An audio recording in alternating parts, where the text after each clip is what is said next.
কাল ভৈরবের সৃষ্টি নিয়ে গল্পটা সংক্ষেপে এমন। হিন্দু পুরাণে বলা হয়, একবার ব্রহ্মা ও বিষ্ণুর মধ্যে কে শ্রেষ্ঠতা নিয়ে বিরোধ শুরু হয়।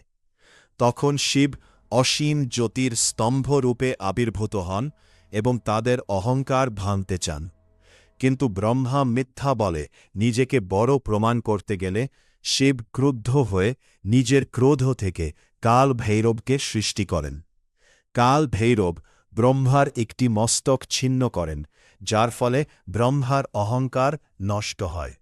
পরে ভৈরব সেই পাপের প্রায়শ্চিত্ত করতে ভিক্ষুক রূপে পৃথিবীতে ঘুরে বেড়ান।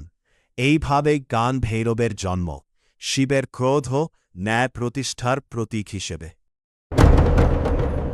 তুমি যদি ভগবান শিবকে ভালোবাসো, চ্যানেলটিকে সাবস্ক্রাইব করে দিও।